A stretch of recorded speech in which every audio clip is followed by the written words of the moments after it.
Hello everyone, welcome to Suraj classes zone. तो कैसे हो आप लोग? बढ़िया, मजे में? और तैयारी कैसे चल रही है 12th की? इंट्रोडक्शन देख लिया मेरा? पक्का 20 डेज प्लान लिया मैंने आपके लिए। क्या आपने 20 डेज प्लान लिया मेरे लिए? नहीं लिया तो यार ले लो। 20 डेज लग जाओ मैथ्स के अंदर, बस गारंटी मेरी है आप अच्छे नंबर लेके आओगे। एक भी कॉन्सेप्ट हम छोड़ेंगे नहीं, सारे कॉन्सेप्ट जो पेपर में आने वाले हैं उनको कवर करते चले जाएंगे। बात क्लियर हो रही है? तो आज हमारा डे 1 है और डे 1 में हम लोग स्टार्ट क्या कर रहे हैं? मैट्रिसेस, है ना? डे 1 में क्या स्टार्ट कर रहे हैं? मैट्रिसेस। बात क्लियर हो रही है? तो जरा देखेंगे हम लोग इस चैप्टर के अंदर क्या क्या टॉपिक्स को कवर करेंगे, जिससे कि आपके जो भी इस चैप्टर से क्वेश्चंस आए वो क्या हो, गलत ना हो एग्जाम के अंदर। और सीबीएसई ने अगर गलत कर दिया ना भाई तो मैसेज कर देना मेरे को, एक बार देख लूंगा मैं, ठीक है? तो जरा देखते हैं कौन कौन से हम लोग टॉपिक्स कवर करेंगे। सबसे पहले हम लोग देखेंगे मैट्रिसेस की मैट्रिक्स होती क्या चीज है ना? रो कॉलम्स, इनके बारे में थोड़ा सा जानेंगे हल्का सा। फिर हम बात करेंगे ऑर्डर ऑफ मैट्रिसेस की कि भैया ऑर्डर ऑफ मैट्रिक्स क्या है। उसके बाद फिर हम देखेंगे identity matrix. Types of matrix के अंदर बहुत सारी मैट्रिक्स है, पर जो इंपॉर्टेंट है वो है हमारी आइडेंटिटी मैट्रिक्स। तो इसके बारे में थोड़ा सा पता लगाएंगे क्या चीज है क्या नहीं है। फिर देखेंगे इक्वालिटी ऑफ मैट्रिक्स के बारे में। फिर एडिशन ऑफ मैट्रिसेस करेंगे, डिफरेंस करेंगे, मल्टीप्लिकेशन करेंगे, है ना? ये सारी की सारी चीजें हम लोग करेंगे। उसके बाद आएगा ट्रांसपोज ऑफ मैट्रिक्स के बारे में पढ़ेंगे एटलीस्ट। फिर ट्रांसपोज ऑफ मैट्रिक्स के बारे में पढ़ेंगे। उसके बाद symmetric and skew symmetric matrix के बारे में पढ़ेंगे और चैप्टर को क्या कर देंगे? ओवर। और जो भी मैं अभी बोल रहा हूं, जो भी इस चैप्टर से आएगा वो गलत नहीं करके आओगे तुम लोग। समझ में आ रही है बात? अरे मैं इसलिए इतना रुका कि आप लोग पीछे पीछे बोल सको कि मैं क्या बोलना चाहता था। क्या यार तुम यार नकली बंदे हो। चलो स्टार्ट करें फिर हम लोग। टॉपिक्स क्लियर हो गए? कौन कौन से टॉपिक्स हम लोग टच करने वाले हैं? सारी बातें क्लियर हो गई है तो स्टार्ट कर देना फिर। चलो तो फिर हम स्टार्ट करते हैं अपना चैप्टर मैट्रिसेस। तो फिर स्टार्ट करते हैं हम लोग अपना पहला टॉपिक जो होगा मैट्रिक्स। और मैट्रिक्स को समझते हैं कि मैट्रिक्स एक्चुअली में होती क्या चीज है, ठीक है? और एक चीज याद रखना कि भाई क्या, या फिर वही वाली बात बोलूंगा ना, चैनल को सब्सक्राइब करना और वीडियोस को ज्यादा से ज्यादा शेयर करना। इसी मारे पहले ही बोल रहा हूं, फिर वीडियो स्टार्ट करूंगा। चैनल को ज्यादा से ज्यादा सब्सक्राइब करना और शेयर करना, लाइक कमेंट्स भी करते रहना यार, कोई दिक्कत वाली बात नहीं। ध्यान से देखते जरा मैट्रिक्स क्या होती है, ध्यान देना। कुछ इस तरीके की होती है मैट्रिक्स।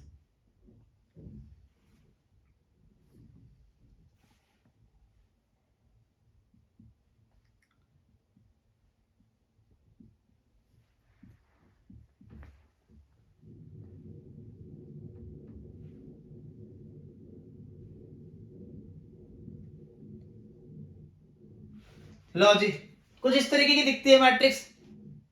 क्या कह रहे हो? समझा दो, दिख तो हमें भी रही है। अच्छा चलो कोई बात नहीं, आ जाओ।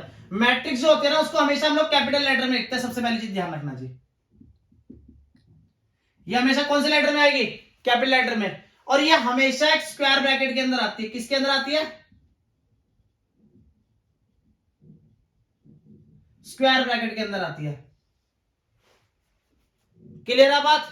दूसरी चीज, इसके अंदर जितने भी दिख रहे हैं A11, A12, A13, A21, A22, A23, A31, A32, A33, क्या चीज है?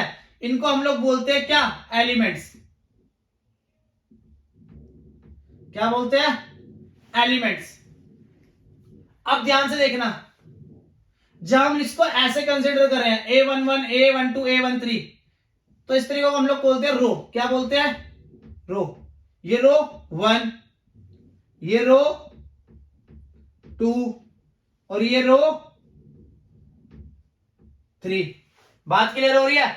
और जब हम लोग ऐसे कंसीडर करेंगे A11, A21, A31, A12, A22, A32, तो इनको हम लोग बोलते हैं क्या? कॉलम। क्या होते हैं ये? कॉलम। बात क्लियर हो रही है? जब हम लोग इसको ऐसे कंसीडर करेंगे तो ये क्या बन जाएंगे? कॉलम। और जब हम लोग इसको ऐसे कंसीडर करेंगे तो ये क्या बन जाएंगी? रो। और इसके अंदर जितने भी दिख रहे हैं सारे के सारे क्या होंगे? एलिमेंट्स होंगे। बात क्लियर हो रही है? मामला सेट है ना कि मैट्रिक्स क्या है, मैट्रिक्स समझ में आ गया भाई। मैट्रिक्स क्या है, ओनली रो और कॉलम का क्या है, कॉम्बिनेशन है, जिसको हम लोग कैपिटल लेटर से दिखाते हैं। बात क्लियर हो रही है? चले अपने नेक्स्ट कॉन्सेप्ट की तरफ। ठीक है, फिर अगले कॉन्सेप्ट की तरफ बढ़ते हैं, जो कि क्या होगा, ऑर्डर ऑफ मैट्रिक्स। अब ऑर्डर ऑफ मैट्रिक्स समझते क्या होता है, ध्यान देना। ऑर्डर ऑफ मैट्रिक्स होता है आपका m into n, m into n. जो m होता है वो एक्चुअली में क्या होता है, रो, और जो n होता है वो क्या होता है, कॉलम। जो m होता है वो रो, n होता है वो कॉलम। जरा ध्यान से देखते हैं, एक बार समझते हैं ध्यान से। मान लो एक कोई मैट्रिक्स है,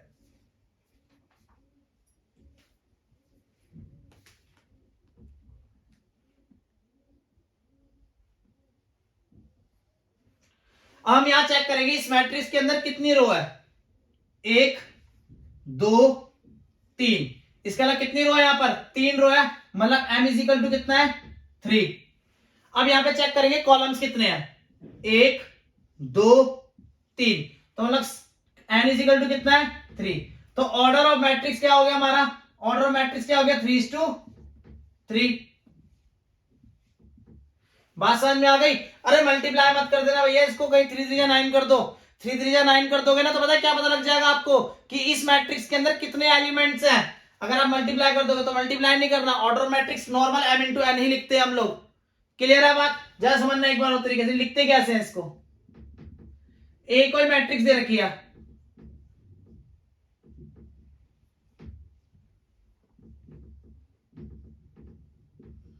अब मैं बोल रहा हूं इसका ऑर्डर मैट्रिक्स बताओ कितना है, तो आप गिनोगे, रो गिनोगे, 1 2, कॉलम 1 2 3, तो इसका ऑर्डर मैट्रिक्स क्या हो गया, 2:3। बात क्लियर हो गई? बात समझ में आई या नहीं आई है? पक्का? तो बढ़े अगले कॉन्सेप्ट की तरफ। ठीक है, तो अगला कॉन्सेप्ट है हमारा आइडेंटिटी मैट्रिक्स। ठीक है, तो समझते हैं आइडेंटिटी मैट्रिक्स क्या होती है।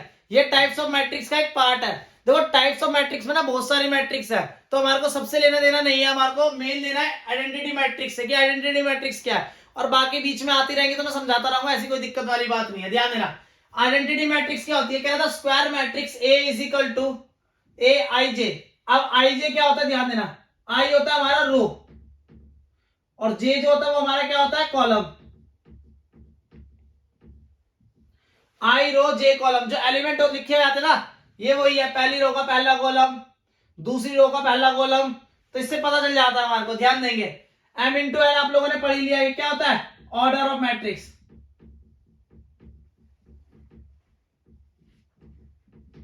है ना, इज एन आइडेंटिटी मैट्रिक्स। अब समझते बात को, क्या है एक्चुअल में, क्या लिख रहे हैं, क्या ड्रामा चल रहा है यहाँ पे, तो ध्यान देना जरा। आइडेंटिटी मैट्रिक्स ना एक स्क्वायर मैट्रिक्स ही होती है, बेसिकली समझो तो। अब तुम सोचोगे स्क्वायर मैट्रिक्स क्या होती है, ध्यान देना भाई।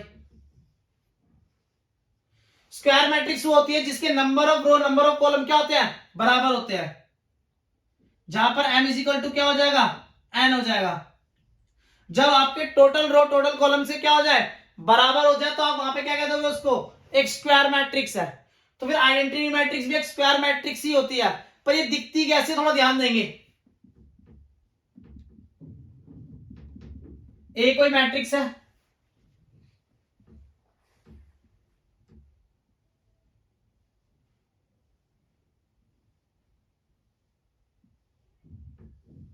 ये लो जी, कुछ इस तरीके की दिखती है, मतलब इसके डायगोनल में ऑलवेज क्या होगा, 1, और बाकी नॉन डायगोनल एलिमेंट्स क्या होते हैं हमारे, 0।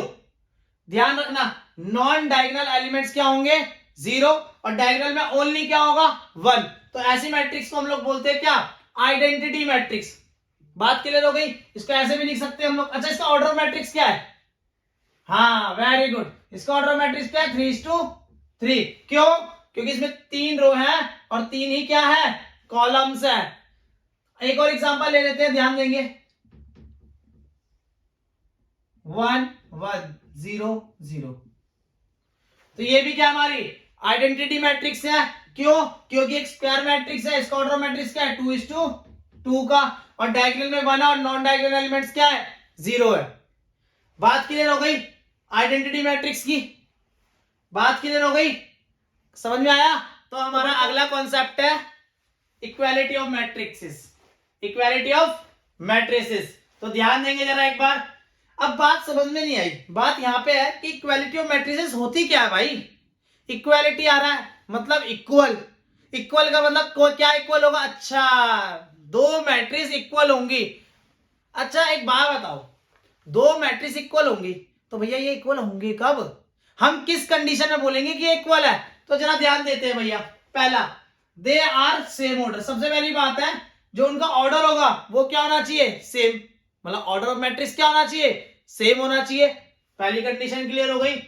दूसरी कंडीशन क्या है, कह रहा है each element of A is equal to the corresponding elements of B, जो भी ए के एलिमेंट्स होंगे बी के एलिमेंट्स के बराबर होने चाहिए, मतलब कॉरस्पॉन्डिंग एलिमेंट्स क्या होने चाहिए, बराबर होने चाहिए। अच्छा समझ में नहीं आया क्या, चलो समझाते हैं एग्जांपल के थ्रू, ध्यान देना। मान लो कि ए कोई मैट्रिक्स है,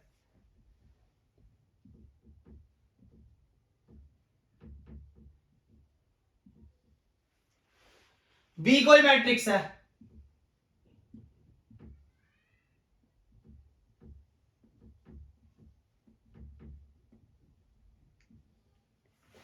अच्छा एक बात बताओ, अब ए का ऑर्डर ऑफ मैट्रिक्स क्या है भैया, ऑर्डर ऑफ मैट्रिक्स, अच्छा तो रो और कॉलम को गिनना पड़ेगा है ना।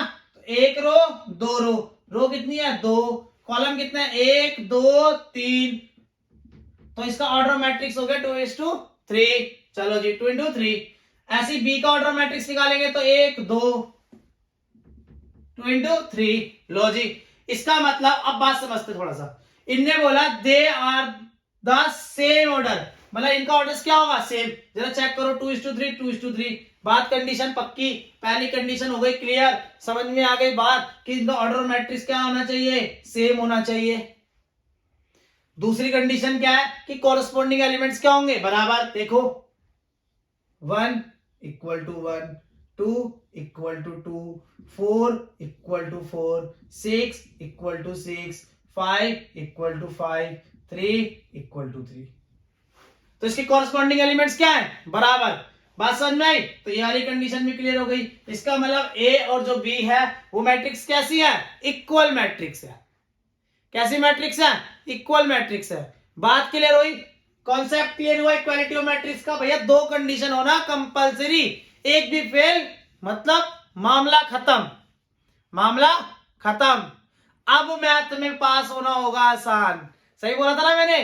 अब आप मैथ में क्या हो जाओगे, आसानी से पास हो जाओगे। क्यों, क्योंकि आप कहां पर हो इस टाइम पे, हमारे जोन में। कहां पर हो, हमारे जोन में। और ये ऐसा जोन है ना जिसमें कोई फंस गया तो समझ लो उससे हमारा दिल लग गया, है ना। सही बात है भाई। तो एक चीज याद रखना भैया, जो हमारे जोन में आएगा वो पक्का कुछ ना कुछ सीख कर जाएगा।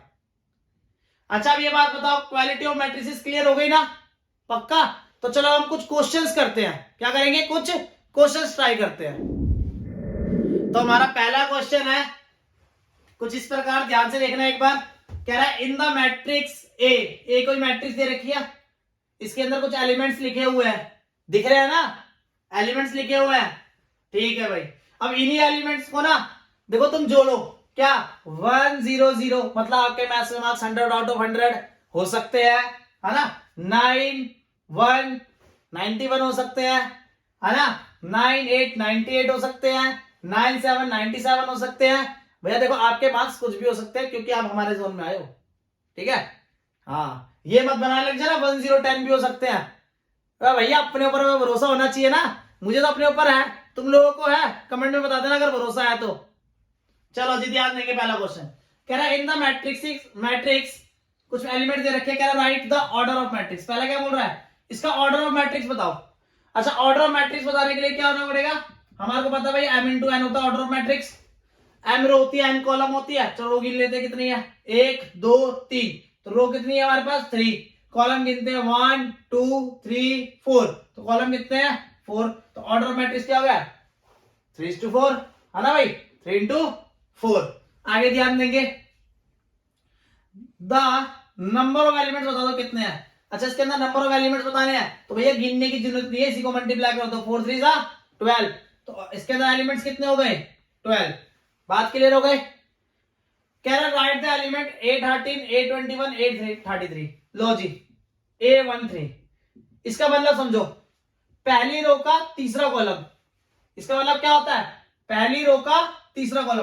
पहली रो ये रही, सॉरी पहली रो ये रही और तीसरा कॉलम ये रहा, तो एलिमेंट कौन सा मिला, 7। ऐसे ही आगे चलते हैं A21, दूसरी रो का पहला कॉलम, दूसरी रो ये रहा, पहला कॉलम ये रहा, एलिमेंट कौन सा मिला, 2। कोई दिक्कत तो नहीं है। अगला A33, तीसरी रो का तीसरा कॉलम, अच्छा तीसरी रो ये रही और तीसरा कॉलम ये रहा, एलिमेंट कौन सा मिला, 9। बात समझ में आ गई। पहला क्वेश्चन क्लियर हुआ। बहुत ज्यादा बेसिक कॉन्सेप्ट का, जो हमने पीछे भी कॉन्सेप्ट करे उससे बिल्कुल एकदम नॉर्मल सा क्वेश्चन लिया गया और आपका एक नंबर का क्वेश्चन आ जाए तो आप फंसो ना। क्लियर है बात। चलते हैं अपने नेक्स्ट क्वेश्चन की तरफ। कह रहा है कंस्ट्रक्ट करो 2:2 की मैट्रिक्स जहां पर whose elements are given by aij, कुछ एलिमेंट इस तरीके से दिए जाएंगे। अब जरा ध्यान देना, 2:2 की मैट्रिक्स कंस्ट्रक्ट करनी है, लैट करेंगे। जो हमारी ए मैट्रिक्स होगी वो ये होगी, A11 A12 A21 A22 हो गई 2:2 की मैट्रिक्स। रो कितने हैं, 1 2, कॉलम कितने हैं, 1 2, तो ऑर्डर मैट्रिक्स कितना है, 2:2। तो क्लियर हो गया ना ऑर्डर मैट्रिक्स। तो जो लैट कर लिया हम लोगों ने यहाँ पे ये। अब हमारे को निकालना है A11, ध्यान देना भाई, A11 मतलब हमारे को एक चीज तो पता है ना, क्या कि हम लोग एलिमेंट को जो है वो इस तरीके से शो करते हैं aij की फॉर्म में। तो अगर aij की फॉर्म में शो करते हैं तो मेरा i क्या हो गया, 1 और j क्या हो गया, 1। बात क्लियर है। फॉर्म ये रही, सब्स्टिट्यूट करते हैं, ध्यान देना जी। i कितना 1, j कितना 1, इसमें लगाएंगे 1 प्लस 2 इंटू 1 का होल स्क्वायर अपॉन 2। कोई दिक्कत तो नहीं है, सोल्व करेंगे इसको। 1 प्लस 2 अपॉन 2, तो 3 3 जा 9/2। तो आ गया पहला एलिमेंट हमारा A11 क्या आ गया, 9/2। बात क्लियर हो रही है। अब ऐसे ही निकालेंगे A12, ये I हो गया और ये J हो गया, मतलब I1 J2। बात क्लियर हो रही है। फॉर्म ये रही, सब्स्टिट्यूट करते हैं। I कितना है, 1 प्लस 2 इंटू J कितना है, 2 का होल स्क्वायर अपॉन में 2। 2 2 4, 4 और 1 5, 5 का स्क्वायर करोगे तो 25/2। बात क्लियर हो गई। सेकंड एलिमेंट भी आ गया, थर्ड एलिमेंट निकालते हैं, ध्यान देना। थर्ड एलिमेंट यही निकालते क्या, लो जी A21 मतलब I ये रहा, J ये रहा, फॉर्म ये रही 2 प्लस 2 इंटू 1 का होल स्क्वायर अपॉन में 2। तो 2 1 जा 2, 2 और 2 4, 4 का स्क्वायर करेंगे तो 16/2 कितना आ गया, 8। ऐसे लास्ट एलिमेंट निकाल लेते हैं A22, लगाते हैं I J, 2 प्लस 2 इंटू 2 का होल स्क्वायर अपॉन में 2 इजिकल टू 2 2 4, 4 और 2 कितना हो गया, 6, 6 का स्क्वायर करोगे तो 36/2। काटेंगे इसको, कितना आ गया, 18। सारे एलिमेंट आ गए, A11 भी आ गया, A12 आ गया, A21 आ गया, A22 आ गया। बात यहां तक क्लियर हुई, पक्का।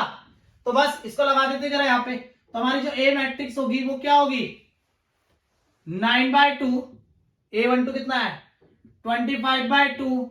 A21 कितना आया, 8 और A22 कितना आया, 18। तो ये आपकी क्या हो गई, 2:2 की मैट्रिक्स क्या हो गई, कंस्ट्रक्ट हो गई। बात समझ में आई भैया। इस तरीके से ही हम लोग कोई भी मैट्रिक्स को कर सकते हैं, कंस्ट्रक्ट कर सकते हैं, अगर हमारे को इसकी फॉर्म दे दी जाए आई जे की। बात क्लियर हो रही है, पक्का। अच्छा ये बताओ समझ में आया नहीं आया है, दिल पे हाथ रख के बताओ भाई। देखो समझ में नहीं आया ना, मैं दोबारा समझा दूंगा। पता है क्यों, मैं तुमसे यार बहुत प्यार करता हूं, ऐसी मत माना करो तुम लोग मेरी बातों को। क्या नहीं मानेंगे, अरे भाई मान लिया करो, मजाक करता रहता हूं तुम्हारे साथ में। चलो समझ में आई बात? ये कॉन्सेप्ट क्लियर हो गया? दोनों क्वेश्चनों से क्लियर हो गई चीजें? पक्का? बड़े अगले क्वेश्चन की तरफ तो चलते हैं। तो स्टार्ट करते हैं हम लोग अपना नेक्स्ट क्वेश्चन, जो कि ये है और पेपर के पॉइंट ऑफ व्यू से भी इंपॉर्टेंट है। क्वेश्चन नहीं, कॉन्सेप्ट। ये तो मैंने अपने आप ले लिया क्वेश्चन। कॉन्सेप्ट पेपर के पॉइंट ऑफ व्यू से क्या है, इंपॉर्टेंट है भाई। यहां से आपका 1 मार्क्स का, 2 मार्क्स का क्वेश्चन आ सकता है। 2 मार्क्स का आया तो आपकी किस्मत अच्छी है, और 1 मार्क्स का आया तब भी आपकी किस्मत अच्छी है। क्यों? क्योंकि पेपर में तो आया कम से कम, है ना? तो भैया पेपर में तो कंपलसरी आएगा, आपको ये मार्क्स देकर जाएगा। तो ध्यान से देखते हैं एक बार। कह रहा find the value of X Y and Z if A बराबर बी। मतलब ए मैट्रिक्स बी मैट्रिक्स के क्या दे रखी है, बराबर। मतलब इक्वालिटी ऑफ मैट्रिसेस। ध्यान देंगे जरा, ध्यान देना। X plus y 2, 5 plus z और एक्स वाई, ये वाली मैट्रिक्स बी मैट्रिक्स क्या है, बराबर है 6, 5, 2, 8। अच्छा, इक्वालिटी ऑफ मैट्रिक्स के अंदर कंडीशन क्या थी? सबसे पहले इसके ऑर्डर ऑफ मैट्रिसेस बराबर होने चाहिए, है ना? तो ऑर्डर क्या है इसके, 2:3, 2, और इसके भी क्या है 2:2, तो दोनों के बराबर है। और दूसरा, कॉरस्पॉन्डिंग एलिमेंट्स क्या होंगे इसके, अब इक्वल होंगे। तो कॉरस्पॉन्डिंग एलिमेंट्स को इक्वल करते हैं, मतलब एक्स प्लस वाई किसके बराबर हो जाएगा, 6 के। लो जी, इसका मतलब 5 प्लस जेड किसके बराबर हो जाएगा, 5 के।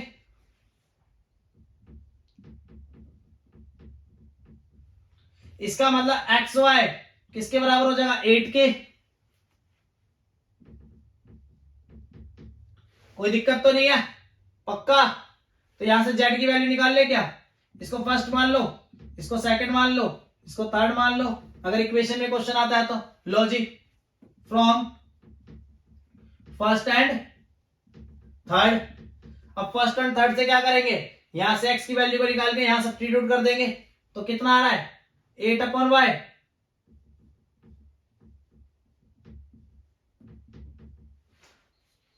कर देते जरा क्रॉस मल्टीप्लीकेशन। क्या क्रॉस मल्टीप्लीकेशन नहीं, एलसीएम करेंगे, फिर गलती हो गई ना।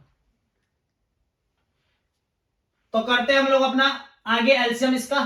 तो ध्यान देंगे, 8 plus y square equal to क्या हो जाएगा, 6y। इतना तो आता ही होगा। तो बस, तो फिर वाई स्क्वायर माइनस का 6y प्लस का 8 इजिकल टू 0।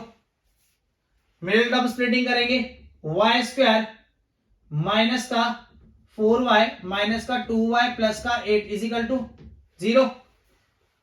तो ध्यान देंगे जरा, y कॉमन निकालेंगे तो बचा y माइनस 4, माइनस 2 कॉमन निकालेंगे बचा y माइनस 4 इजिकल टू 0। तो आया y माइनस 2 और y माइनस 4 इजिकल टू 0। तो y की वैल्यू क्या आ गई, y की वैल्यू आ गई 2 एंड y की वैल्यू क्या आ गई 4। तो y की कितनी वैल्यूज आई आपके पास, 2, 2 एंड 4। तो x की वैल्यू निकल जाएगी, सब्स्टिट्यूट कर दो इक्वेशन फर्स्ट के अंदर। ध्यान देना जरा यहां पे, putting y is equal to 2 in equation first। तो लो जी, x plus 2 is equal to 6। तो x is equal to क्या आ गया, 6 minus 2, x is equal to कितना आ गया 4। दूसरा, putting y is equal to 4 in equation first। तो लो जी, x plus y is equal to कितना है 6। तो x plus 4 is equal to कितना हो गया 6। तो x is equal to कितना आ गया 2। समझ में आ गई बात? अगर y 2 होगा तो x 4 होगा, और y 4 होगा तो x 2 होगा। बात यहां तक क्लियर है? क्लियर है यहां तक बात? तो z निकाल लेते हैं। लो जी, आ जाओ, taking equation second, 5 plus z is equal to 5। तो z इज इक्वल टू आ गया 5 माइनस 5। तो z इज इक्वल टू कितना आ गया 0। z कितना आ गया 0। बात क्लियर हो गई? आपके एक्स वाई जेड की वैल्यू आ गई, आपको इक्वालिटी ऑफ मैट्रिसेस क्लियर हुआ, आपको ये क्वेश्चन क्लियर हुआ। पक्का? कॉरस्पॉन्डिंग एलिमेंट्स क्या हो जाएंगे, इक्वल। कॉरस्पॉन्डिंग एलिमेंट्स क्या होंगे, इक्वल। बात क्लियर है? चलो एक और एग्जांपल लेके समझाता हूं, ध्यान देना। मान लो ये कोई मैट्रिक्स दे रखी है, ये इस मैट्रिक्स के इक्वल है। मैं कह रहा हूं एक्स वाई पी जेड की वैल्यू निकालो, तो बस कॉरस्पॉन्डिंग एलिमेंट्स क्या हो जाएंगे, इक्वल। एक्स की वैल्यू, वाई की वैल्यू, पी की वैल्यू और जेड की वैल्यू, तो इसे बोलते हैं कॉरस्पॉन्डिंग एलिमेंट्स का इक्वल होना। बात क्लियर हो गई? पक्का? क्वेश्चन समझ में आया पूरा का पूरा? डन है मामला? डन कैसे नहीं होगा, जोन में आ रखे हमारे। चलो नेक्स्ट कॉन्सेप्ट स्टार्ट करते हैं। तो हमारा अगला कॉन्सेप्ट है addition of matrices and difference of matrices. ध्यान से देखेंगे जरा, इसको समझते हैं। एग्जांपल लेते हो समझने के लिए। A is equal to, A matrix दे रखी है आपको, बी मैट्रिक्स दे रखी है आपको,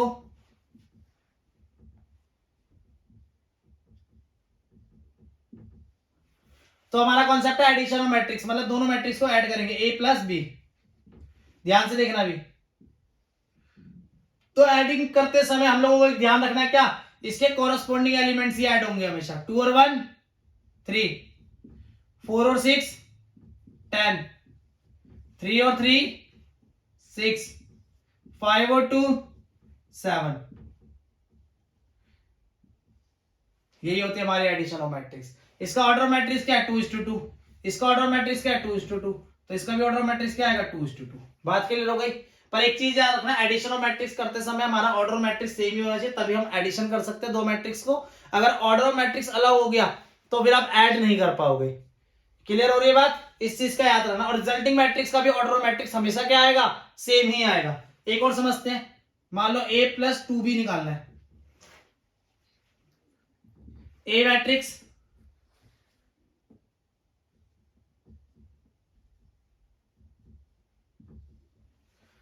+2 इंटू बी मैट्रिक्स,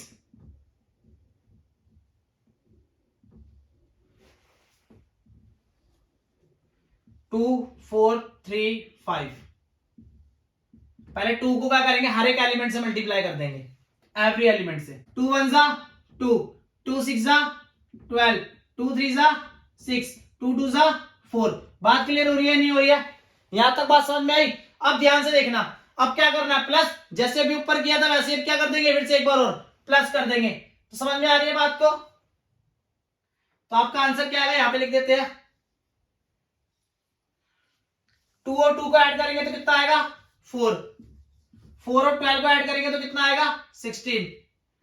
3 और 6 को ऐड करेंगे तो कितना आएगा, 9। 5 और 4 को ऐड करेंगे तो कितना आएगा, 9। बात क्लियर हुई है, नहीं हुई है? ये आपका क्या आ गया, आंसर। समझ में आई बात? पक्का? एडिशन ऑफ मैट्रिसेस क्लियर हो गया? डन है ना मामला? चलो फिर आगे चलते हैं, डिफरेंस ऑफ मैट्रिसेस। अब देखो डिफरेंस ऑफ मैट्रिसेस के अंदर क्या ध्यान देंगे। मान लो कि एक कोई मैट्रिक्स दे रखी है, बी कोई मैट्रिक्स दे रखी है। यार तुम लोग ना बड़े इंटेलिजेंट व्यक्ति हो, ध्यान से देखेंगे जरा। हम लोगों को क्या निकालना है, इनका डिफरेंस, मतलब a minus B, a minus B. तो ध्यान देंगे जरा, जब हम लोग माइनस करेंगे तो इसके कॉरस्पॉन्डिंग एलिमेंट्स को क्या कर देंगे, माइनस कर देंगे। बस खत्म बात। 2 में से 3 गया -1, 1 में से 4 गया -3, 3 में से 2 गया 1 और 4 में 6 गया -2। सेम कॉन्सेप्ट, ध्यान रखना इस चीज का कि डिफरेंस ऑफ मैट्रिसेस के अंदर भी उन्हीं मैट्रिसेस को आप माइनस कर सकते हो जिनका ऑर्डर ऑफ मैट्रिक्स क्या होगा, सेम। अगर ऑर्डर ऑफ मैट्रिक्स सेम नहीं हुआ तो आप काम नहीं कर सकते हो। तो इसका ऑर्डर ऑफ मैट्रिक्स क्या है, 2:2। इसका ऑर्डर ऑफ मैट्रिक्स क्या है, 2:2। तो रिजल्टिंग भी क्या आ गई, 2:2। बात क्लियर हुई है, नहीं हुई है? पक्का? डन है मामला? दोनों क्लियर हो गए? तो बढ़े हम लोग अपने नेक्स्ट कॉन्सेप्ट की तरफ। पर एक काम कर लो यार, क्या चैनल को सब्सक्राइब, चलो चलो दबाओ फटाफट, जल्दी से पहले एक काम करो। हाँ यार, वीडियो देख लेते हो पर सब्सक्राइब नहीं करते हो, आए थोड़ी ना चलेगा। जल्दी करो यार, हंस रहे हो, मतलब हंसी आ रही है, हैं? सही है बेटा, सही है, हंस लो हंस लो। चलो नेक्स्ट कॉन्सेप्ट की तरफ बढ़ते हैं। तो अब हमारा नेक्स्ट कॉन्सेप्ट है मल्टीप्लीकेशन ऑफ अ मैट्रिक्स। भैया मोस्ट इंपोर्टेंट कॉन्सेप्ट है, ध्यान रखना। मल्टीप्लीकेशन सीख लो। वैसे भी तुम्हें बचपन से मल्टीप्लाई करना तो आता नहीं है, आता है? सही है, अगर आता तो अच्छी बात है, नहीं आता तो भी अच्छी बात है भाई, जाके मेहनत करो और सीखो। चलो हम यहाँ पे मैट्रिक्स को मल्टीप्लीकेशन करना सीखते, जरा ध्यान देंगे, एग्जांपल लेता हूं समझने के लिए। मान लो कि एक मैट्रिक्स है आपके पास,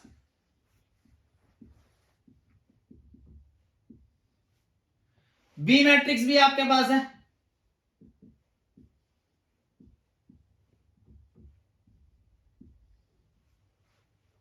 है ना? तो आपको निकालना है भाई क्या, ए बी का मल्टीप्लीकेशन। चलो ध्यान देंगे जरा, इसका ऑर्डर ऑफ मैट्रिक्स क्या है, इसका ऑर्डर ऑफ मैट्रिक्स क्या है, 2:2। समझना बात को ध्यान से एक बार,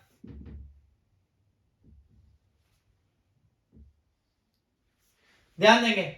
जब हम मल्टीप्लीकेशन करते हैं, ध्यान से सुनना मेरी बात को, ध्यान से कान खोलो पहले। चलो और वॉल्यूम को तेज करो, कर लिया वॉल्यूम तेज? हाँ, कान में लीड को घुसाओ, उसको घुसाओ, जिससे पढ़ रहे हो ना आप उसको सुनो, फटाफट जल्दी से घुसाओ कान में। हाँ अब सुनो ध्यान से, एक बात बोल रहा हूं, जब आप मल्टीप्लीकेशन ऑफ मैट्रिक्स करते हो तो ध्यान रखना, मल्टीप्लीकेशन करते समय आपको एक मैट्रिक्स के रो को दूसरे मैट्रिक्स के कॉलम से मल्टीप्लाई करना पड़ता है। बात समझ में आई? क्या बोला, सुनो ध्यान से, एक मैट्रिक्स के रो को दूसरे मैट्रिक्स के कॉलम से मल्टीप्लाई करना पड़ता है। अब समझना बात को ध्यान से, कहने का मतलब क्या था, जब आप मल्टीप्लीकेशन करोगे तो इसके रो से इसके कॉलम को मल्टीप्लाई करोगे, देखेंगे 2 1 जा 2 और 4 3 जा 12। बात समझ में आई?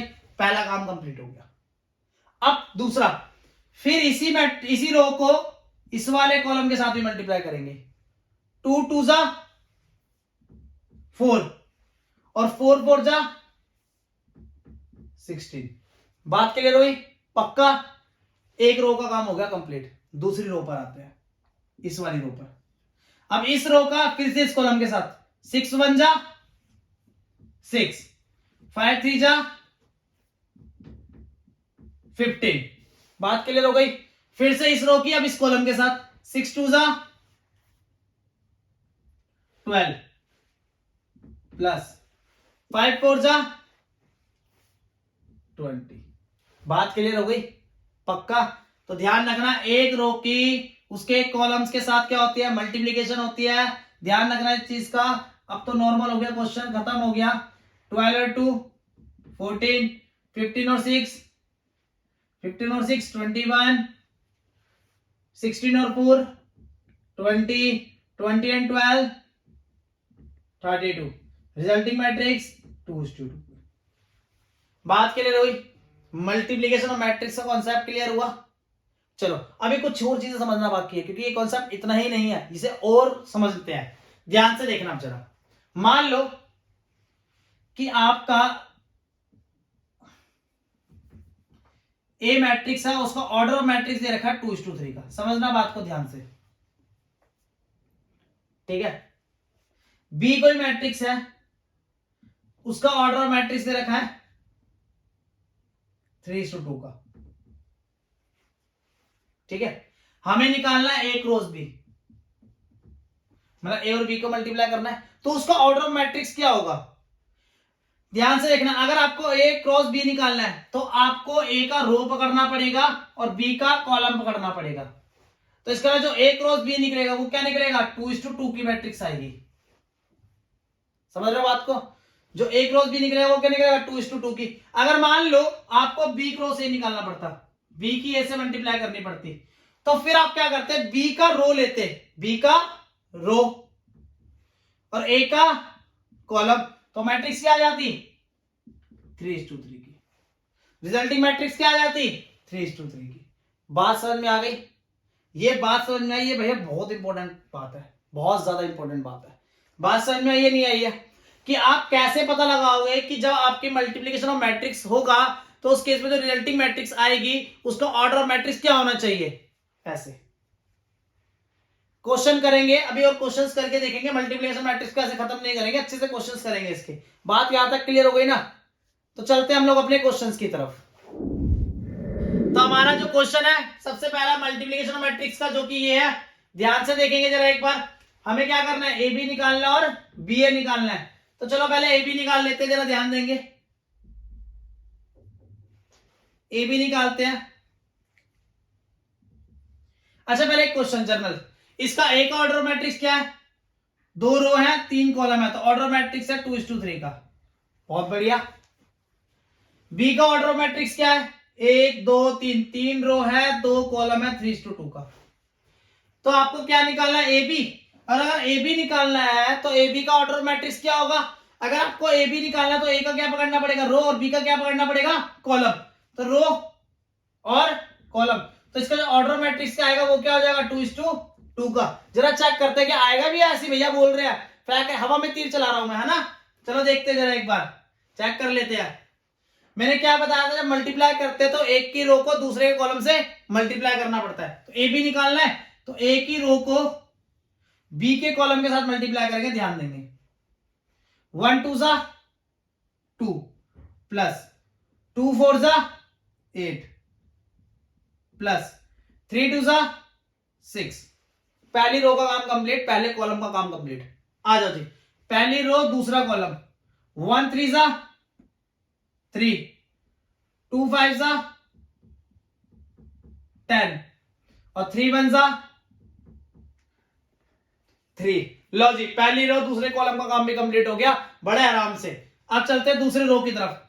दूसरा रो पहला कॉलम, 4 2 सा 8, 2 4 सा 8, 5 2 सा 10। बात क्लियर यहां तक भी।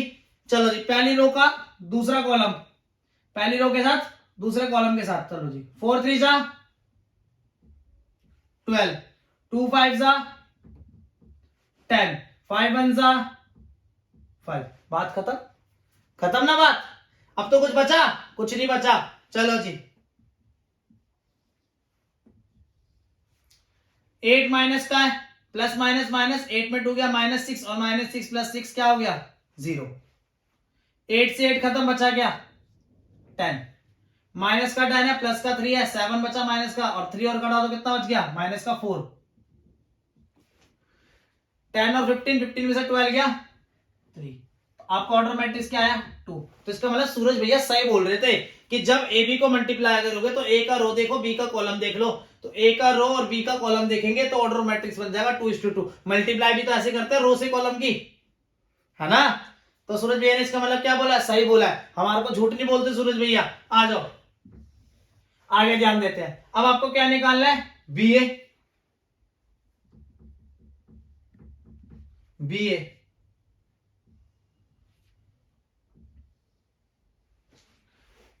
अच्छा बी ए निकालना है तो बी का क्या पकड़ना पड़ेगा, रो, और ए का क्या पकड़ना पड़ेगा, कॉलम।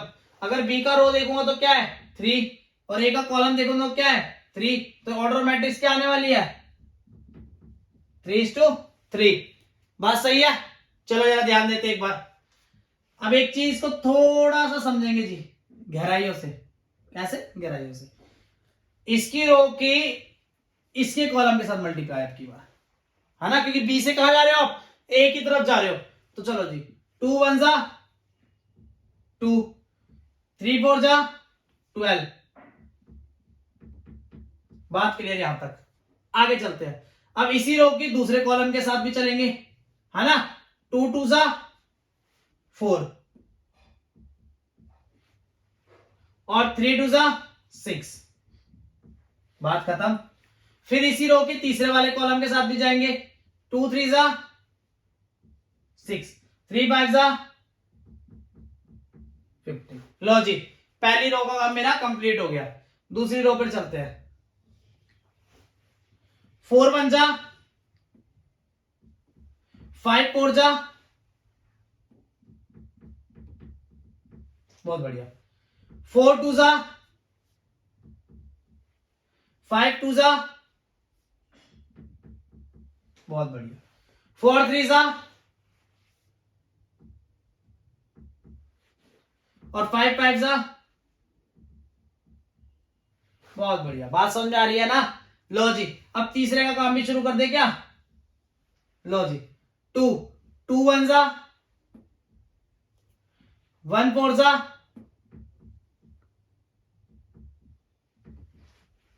2 2 जा 1 2 जा 2 3 जा और 1 5 जा। लो जी, मामला कर दिया सेट, मामला सेट कर दिया। बस अब क्या है, जोड़ना घटाना रह गया थोड़ा सा। लो जी, माइनस को 12 प्लस माइनस माइनस, और 12 में से 2 गया माइनस का 10, प्लस माइनस माइनस 20 में से 4 गया माइनस का 16, प्लस माइनस माइनस 4 में से 2 गया माइनस का 2, प्लस माइनस माइनस 6 में से 4 गया 2 2 माइनस का 2, 6 और 15 कितना हो गया 21, 12 और 25 कितना हो गया 37, 6 और 5 11, ऑर्डर मैट्रिक्स 3:3। बात क्लियर हुई है नहीं हुई है? आपका आंसर आपके सामने है। इस क्वेश्चन से ना मेरे को एक बात क्लियर हो गई कि जब मैं ए बी निकालूंगा फिर मैं जब बी ए निकालूंगा तो कभी भी वो इक्वल नहीं होगा। तो यहां पर एक बात समझ में आती है क्या, कि A B is not equal to B A B is not equal to B A. बात क्लियर हो गई है नहीं हुई है? चीजें समझ में आ गई? पक्का मामला डन है। मल्टीप्लीकेशन ऑफ मैट्रिसेस बताओ समझ में आया नहीं आया? नहीं बता रहे? नहीं बता रहे? ठीक है, तो मैं भी नहीं करा रहा, खत्म करते हैं मामला। कमेंट में बताओ यार, समझ में आया नहीं आया? आ गया? हाँ, यही तो है दिल से दिल का रास्ता। सही बात है ना? चलो फिर हम बढ़ते हैं अपने अगले कॉन्सेप्ट की तरफ। तो फिर स्टार्ट करें भाई, ट्रांसपोज ऑफ मैट्रिक्स। क्या अभी नहीं? अरे देख लो यार, अभी देखो तुम्हारे को समझाता हूं ट्रांसपोज ऑफ मैट्रिक्स होता क्या है। देखो इधर आओ, मान लो कि ये कोई मैट्रिक्स दे रखी है,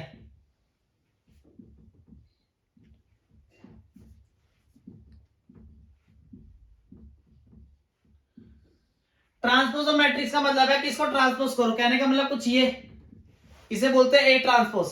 ट्रांसपोज का मतलब होता है कि जो रो है ना उसको कॉलम बना दो, और जो कॉलम है उसको क्या बना दो, रो बना दो। तो लो जी, ये रो है ना, इसको क्या बना दो, कॉलम। ये भी रो है ना, क्या बना दो, कॉलम। ये रो है ना, क्या बना दो, कॉलम।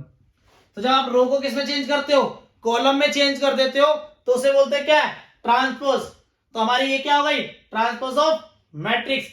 ऑर्डर ऑफ मैट्रिक्स क्या है इसका, 3:3, और जो हमारी आई है उसका भी क्या है 3:3। बात समझ में आई नहीं आई है? चलो अब ध्यान से देखना कुछ चीजों को थोड़ा सा। ट्रांसपोज ऑफ मैट्रिक्स के अंदर बात समझना, मान लो ए ट्रांसपोज है और हमने इसका भी ट्रांसपोज कर दिया, तो ये हमेशा हमारा ए के बराबर होता है जी। ए ट्रांसपोज का भी ट्रांसपोज इसके बराबर होता है, ए के बराबर होता है, इसका ध्यान रखना। अब जैसे ए ट्रांसपोज है, अब मैं इसका फिर से ट्रांसपोज करूंगा तो देखो ए ही आएगी। दिखाना है क्या? अरे ये ऐसे देख लो, ये रो है ना, इसको फिर तुम कॉलम बनाओगे तो 2 5 2, ये रो है 4 4 1 4 4 1, फिर 6 3 0 है, फिर 6 3 0। तो आपका क्या हो रहा है, ए ट्रांसपोज का ट्रांसपोज क्या बना दे रहा है, ए बना दे रहा है। बात क्लियर हो गई? एक और बात समझना, ए प्लस बी का होल ट्रांसपोज, ये जो होता है ये A transpose plus B transpose के बराबर होता है जी। A transpose plus B transpose के बराबर होता है। तीसरा पॉइंट, के इंटू ए का होल ट्रांसपोज, ये होता है हमारा के इंटू ए ट्रांसपोज के बराबर। के क्या है, कोई भी एनी कांस्टेंट वैल्यू हो सकती है, 1 हो सकता है, 2 हो सकता है, 3 हो सकता है, 4 हो सकता है, 5 हो सकता है, 6 हो सकता है। अब काउंटिंग नहीं कहूंगा, हाँ कुछ भी हो सकता है ना, के कुछ भी हो सकता है, के एनी कांस्टेंट वैल्यू। चौथी बात ध्यान से देखेंगे एक बार, ए बी का होल ट्रांसपोज जो होता है वो बराबर होता है बी ट्रांसपोज ए ट्रांसपोज के। ध्यान रखना भाई, ये बड़ा ध्यान रखना, इसको बहुत ज्यादा ध्यान रखना कि ए बी का होल ट्रांसपोज जो होता है B transpose into A transpose के बराबर होता है। बच्चे गलती क्या करेंगे, A transpose into B transpose लिख देंगे। क्या लिख देंगे, A transpose into B transpose. ये हो जाएगा गलत, ये क्या हो जाएगा गलत। ध्यान रखना इस चीज का, क्यों, क्योंकि हमारे को पता है कि जो हमारा ए बी होता है वो बी ए के कभी भी बराबर नहीं होता है मल्टीप्लीकेशन के अंदर। तो ध्यान रखना इसका, जो ए बी का ट्रांसपोज होगा वो हमारा B transpose into A transpose के बराबर होगा। बात क्लियर होगी, ट्रांसपोज कॉन्सेप्ट क्लियर हो गया ट्रांसपोज का, मामला डन है। चलो तो फिर आगे बढ़ते हैं भाई, आ रहा है ना मजा, चीजें समझ में आ रही है नहीं आ रही है? हाँ चलो फिर देखो, symmetric and skew symmetric matrix important topic है भैया, ये भी पेपर में आने के चांसेस भी है इसके, है ना, तो आप इसको भूल नहीं सकते हो, प्रैक्टिस तो करके जाना पड़ेगा एग्जाम के अंदर। चलो फिर ध्यान से देखना जरा, अगर मैं बात करूं अपनी सिमेट्रिक मैट्रिक्स की, ध्यान से देखना एक बार,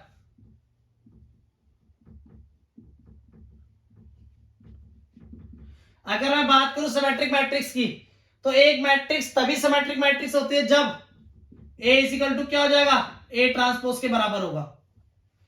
जब ए ट्रांसपोज के बराबर हो जाएगा तो हम क्या कहेंगे, वो सिमेट्रिक मैट्रिक्स है। समझ में आ रही है बात, पक्का?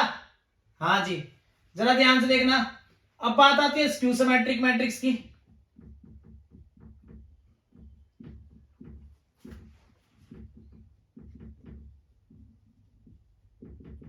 स्क्यू सिमेट्रिक मैट्रिक्स की, अगर स्क्यू सिमेट्रिक मैट्रिक्स की बात करूं तो यहां पर ध्यान रखना, जो ए ट्रांसपोज होता है वो हमेशा माइनस ए के क्या होगा, बराबर होगा।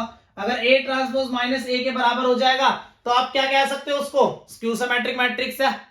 ट्रांसपोज निकालना सिखा दिया ना, आ गया ना समझ में? चलो बताओ, आया नहीं आया? आ गया है, पक्का ना भाई? देखो पढ़ लो, पढ़ना ना बहुत ज्यादा जरूरी है, नहीं तो फिर वो जो मार्क्स है ना आपके आएंगे नहीं एग्जाम के अंदर। आपके पेरेंट्स ना आपसे बहुत ज्यादा उम्मीदें लगा के बैठे हुए हैं कि भैया हमारा बच्चा ट्यूशन जा रहा है, पढ़ाई कर रहा है, ठीक है ना, तो भैया मार्क्स लाने बहुत जरूरी है। और आप मार्क्स लाओगे ना, आप मुझसे शेयर भी मत करना कि क्या मार्क्स आए आपके, बस कमेंट में बता सकते हो अगर आपका मन करे तो, नहीं करना तो मत करना, पर हाँ अच्छे मार्क्स लेकर आना। तो इसलिए कह रहा हूं मेरी वीडियोस को ना शेयर कर दो, शेयर कर दो लोगों को जो 12th क्लास में आपके, जो बेचारे पढ़ नहीं पा रहे, जिनके पास ट्यूशन की फैसिलिटीज नहीं है ना। सारे इंपॉर्टेंट कॉन्सेप्ट तो मैं यहाँ पे कराऊंगा ही, क्वेश्चन तो मैं यहाँ पे करा रहा हूँ ना एक दो, है ना, इंपॉर्टेंट क्वेश्चन तो मैं करा रहा हूँ ना, तो बस तो फिर वहीं से काम कंप्लीट हो जाएगा। 20 डेज क्लास है, 20 दिन के अंदर आपको सारे इंपॉर्टेंट क्वेश्चंस मैं करा ही दूंगा, तो कोई दिक्कत वाली बात है ही नहीं। आ जाओ फटाफट जरा देखना, सिमेट्रिक मैट्रिक्स के अंदर A is equal to A transpose के बराबर, स्क्यू सिमेट्रिक मैट्रिक्स के अंदर ए ट्रांसपोज माइनस ए के बराबर होगा। तो जरा समझते एग्जांपल के थ्रू, मान लो कोई ए मैट्रिक्स है,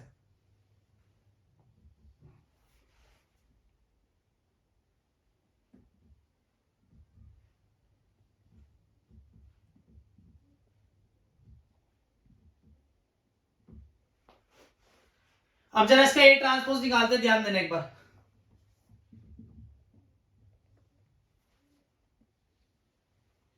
टू 4 6 4 5 4 6 5 4 सॉरी 6 4 5, जरा चेक कर लो, जो ए मैट्रिक्स के एलिमेंट है वही ए ट्रांसपोज मैट्रिक्स के एलिमेंट है। ट्रांसपोज से पता है ना, रो को क्या बनाते हो आप, कॉलम, मैच कर रहे हैं ना, तो देख रहे हो ना भैया, दोनों की दोनों क्या आ रही है, सेम आ रही है ना। जो रो है उसको क्या बना दिया गया है, कॉलम, और उसके बाद भी एलिमेंट्स क्या आ रहे हैं, सेम आ रहे हैं, अपनी जगह पे ही है सारे के सारे। तो इसका मतलब A is equal to A transpose के बराबर है, तो इसका मतलब ये क्या हो गया, सिमेट्रिक मैट्रिक्स। आगे ध्यान देते हैं स्क्यू सिमेट्रिक मैट्रिक्स को एग्जांपल के थ्रू समझते हैं। ए कोई मैट्रिक्स है, ध्यान से देखेंगे भाई, ए को क्या ले रहे हैं हम लोग, मैट्रिक्स ले रहे हैं।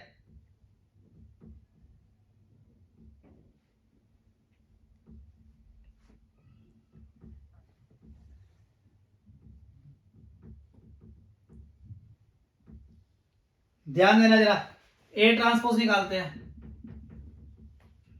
ट्रांसपोज तो पता है ना, रो को column, 0 minus A B, A 0 C minus B minus C and 0। तो एक काम करेंगे, क्या यहां से माइनस बाहर निकाल लेंगे, या माइनस से क्या कर देंगे, मल्टीप्लाई कर देंगे, है ना। या एक काम करो, यहीं से ही बाहर निकालो, तो आपकी मर्जी है, कहीं से भी कुछ भी कर सकते हो। तो ध्यान देना जरा, यहां थोड़ी सी जगह बना लेते हैं यार। Minus A is equal to 0, ये ए किसका हो गया, माइनस का, ये बी पॉजिटिव, ये A positive, 0 C positive, B negative, C negative, O. जरा चेक करो minus A is equal to A transpose है या नहीं है, चेक करो। एवरी कॉरस्पॉन्डिंग एलिमेंट बराबर आ रहा होगा, चेक कर लो, नहीं तो आ रहा है ना। तो इसका मतलब जो ए ट्रांसपोज है वो माइनस ए के क्या है, बराबर है। और जब ए ट्रांसपोज माइनस ए के बराबर है तो इसका मतलब ये कौन सी मैट्रिक्स है, स्क्यू सिमेट्रिक मैट्रिक्स है। बात क्लियर हो रही है नहीं हो रही है, मामला डन है ना। अच्छा ये क्या सोच रहे हो, ये बनाई कैसे, भैया ध्यान रखना एक चीज, जब स्क्यू सिमेट्रिक मैट्रिक्स होती है ना उसके डायगोनल एलिमेंट हमेशा जीरो होते हैं। स्क्यू सिमेट्रिक मैट्रिक्स के डायगोनल एलिमेंट क्या होंगे, जीरो होंगे। और एलिमेंट कैसे रखोगे, अगर यहाँ माइनस ए रखा है तो इसके कॉरस्पॉन्डिंग में ए यहाँ पर पॉजिटिव, ये भी पॉजिटिव रखा तो यहाँ नेगेटिव रख दिया, ये पॉजिटिव रखा तो ये नेगेटिव रख दिया, है ना। क्रॉस में ऐसे क्रॉस में देख लिया करो, तो अपोजिट साइन रखना हमेशा, तो स्क्यू सिमेट्रिक मैट्रिक्स बन जाएगी आपकी। यहां तक बात क्लियर हुई है नहीं हुई है, यहां तक मामला डन हुआ या नहीं हुआ, हो गया पक्का। अच्छा सारे जितने कॉन्सेप्ट मैंने कराए अभी तक, क्या सारे कॉन्सेप्ट क्लियर हुए आपको। अगर इसमें से एक भी कॉन्सेप्ट ऐसा है ना जो आपका क्लियर नहीं हुआ, या कमेंट बॉक्स में ना मैसेज कर देना एक बार, उसके बाद तो देखना दिल निकाल के हाथ पर रख दूंगा तुम्हारे। सिमेट्रिक मैट्रिक्स और स्क्यू सिमेट्रिक मैट्रिक्स क्लियर हुआ था पक्का। क्या पढ़ा था आपने, सिमेट्रिक मैट्रिक्स के अंदर जब ए होगा वो ए ट्रांसपोज के क्या होगा, बराबर। और स्क्यू सिमेट्रिक मैट्रिक्स में क्या पढ़ा था आपने कि माइनस ए जो होगा वो ए ट्रांसपोज के क्या होगा, बराबर, है ना। जरा आओ भी इस क्वेश्चन की तरफ, थ्योरम 1 दे रखी है, जरा क्या है, कह रहा है प्रूव करो कि A plus A transpose symmetric matrix है और A minus A transpose skew symmetric matrix है। कर देंगे, बड़ा आसान है, ध्यान देते हैं, लेट करते हैं। C is equal to A plus A transpose, both side transpose ले लेंगे, C transpose is equal to A plus A transpose का भी whole transpose. C transpose property याद है एक, कि A प्लस बी का होल ट्रांसपोज होता है A transpose plus B transpose, कोई दिक्कत तो नहीं है, तो ध्यान दो, A transpose plus A transpose का भी ट्रांसपोज, तो C transpose is equal to हो गया A ट्रांसपोज, और A ट्रांसपोज का भी ट्रांसपोज क्या होगा A, और A ट्रांसपोज प्लस A क्या माना था मैंने C, तो आ गया C transpose is equal to C। तो ये क्या प्रूव हो गया, क्या कि भैया सिमेट्रिक मैट्रिक्स है ना। लो जी, A plus A transpose is a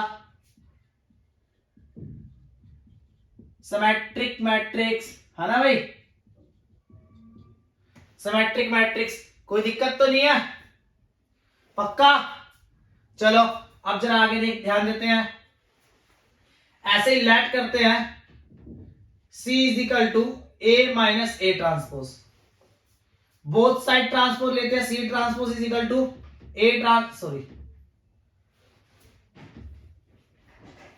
both side transpose लेते हैं जरा, यहाँ पे C transpose is equal to A minus A transpose का होल ट्रांसपोज।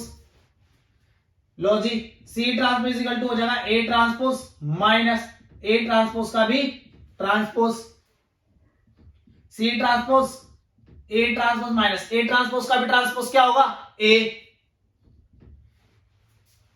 C ट्रांसपोज यहां से माइनस बाहर निकाल लो, बचा क्या माइनस का A ट्रांसपोज प्लस का A, तो A माइनस ए ट्रांसपोज आपने क्या लेट किया था C, तो C transpose is equal to हो गया माइनस का C, कंडीशन बोलो, है ना। तो इसका वाला प्रूव हो गया क्या कि भैया जो A माइनस ए है, A ट्रांसपोज है, A minus A transpose is a skew symmetric matrix. बात क्लियर हुई है नहीं हुई है, ये थ्योरम क्लियर हुई कि भैया A minus A transpose skew होता है और A प्लस ए ट्रांसपोज क्या होता है, सिमेट्रिक मैट्रिक्स होता है। मामला डन है, कोई दिक्कत तो नहीं है पक्का ना।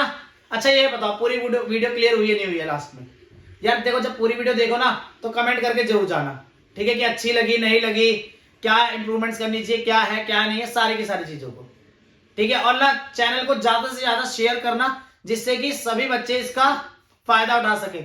मैं आपको अभी भी गारंटी दे रहा हूं, आप एग्जाम देकर आओगे ना, पेपर मैच करा दूंगा अपनी वीडियो से पूरा, ठीक है। तो आज हम यहीं पे खत्म करते हैं अपनी वीडियो को, पार्ट 2 मैट्रिक्स का भी रहता है, तो हम पार्ट 2 लेके आएंगे जिसके अंदर इससे आगे का थोड़ा सा पढ़ेंगे, और प्रीवियस ईयर के 10 साल के प्रीवियस ईयर के जो भी क्वेश्चंस मैट्रिक्स से आए होंगे ना, वो सारे के सारे पार्ट सेकंड में मिलेंगे आपको। तो इसलिए पार्ट 1 देख लेना जिससे कि पार्ट सेकंड आप लोगों को अच्छे से समझ में आ सके पक्का। और ये 20 डेज प्लाज्मा हमारा बिल्कुल कंटिन्यू रहेगा, 20 दिन के अंदर हम लोग बिल्कुल ओके कर देंगे सब कुछ। ठीक है, चलो बस के दिखाओ। हाँ ये बात यार, तुम दिल के पास हो, टेंशन मत लेना, तुम्हारे को पास कराने की गारंटी मेरी। ठीक है, सूरज क्लासेस जोन आपको मैथ्स में पास करा के रहेगा। ठीक है, चलो फिर मिलते हैं पार्ट सेकंड के अंदर। Thank you.